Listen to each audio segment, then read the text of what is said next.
Welcome to An Alternate Hue. I'm Hugh Anderson, and this is what caught my attention recently. Louis Gove of GovCal Research discussed the artificial intelligence so-called Sputnik moment. He points out a few things to keep in mind.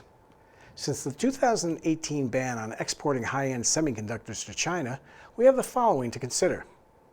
Since then, China has pulled ahead in 5G communications, even announcing a 6G satellite-to-Earth breakthrough at the end of January.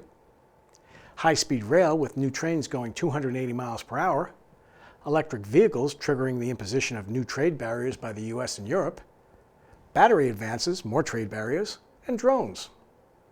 China now graduates more science, technology, engineering, and mathematics students each year than the rest of the world combined. Fighting a tech battle against China seems to be a short-sighted strategy, according to Louis. Few investors imagine that China could leapfrog Western countries when it comes to AI solutions, and certainly not as soon as this year. But DeepSeek has changed the game. This marks an important shift in market narratives. Essentially, DeepSeek has taken a hot needle to the AI bubble, and the air will now be leaking out. This raises the question whether the deflation of the AI bubble will remain a concentrated market phenomenon or whether it will impact the broader market. At the end of the 1990s, hundreds of e-commerce platforms were funded by eager venture capitalists. When Pet.com and others started to fail in 2000 and .com companies started to run out of money, many companies that had extended credit to fast-growing customers suddenly found themselves in deep trouble on two fronts. First, their former clients were fire-selling their new equipment for cents on the dollar, and second, the clients stopped making the payments they owed. The rest is history, and the question is, can that history repeat? Could the 2025 version of venture capital-funded AI companies selling the high-priced chips they were just rushing to buy just a few months before on the fear of shortages? Gove also highlights one of the odd things about the AI bull market, which has been its capital intensity. Up until a couple of years ago, one of the main attractions of technology companies, along with strong growth, was the capital-light nature of their business models. They didn't require a lot of capital investment to maintain their strong growth. This saga is still unfolding, so stay tuned. Now, a compound with the unpresuming designation of EBC46 has made a splash in recent years for its cancer-fighting prowess. Now, a new study led by Stanford University researchers has revealed that EBC46 also shows immense potential for eradicating HIV infections.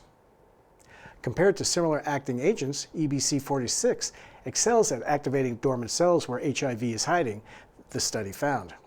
Now, these cells can then be targeted by immunotherapies to fully clear the insidious virus from the body.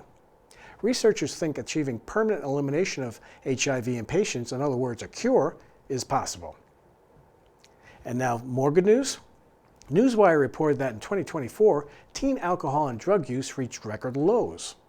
Like millennials, first-wave homelanders are proving to be a risk-averse generation.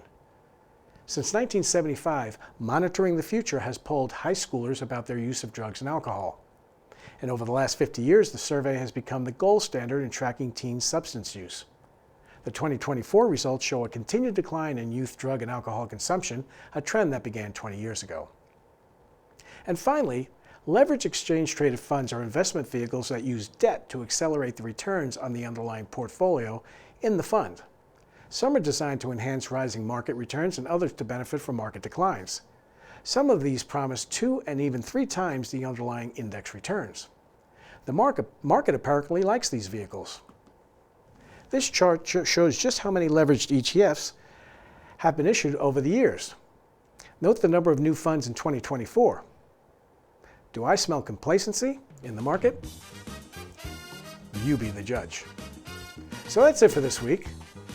Don't forget to jump over to hightowerlasvegas.com for more content from my partners. I'm Hugh Anderson, and this has been An Alternate Hue.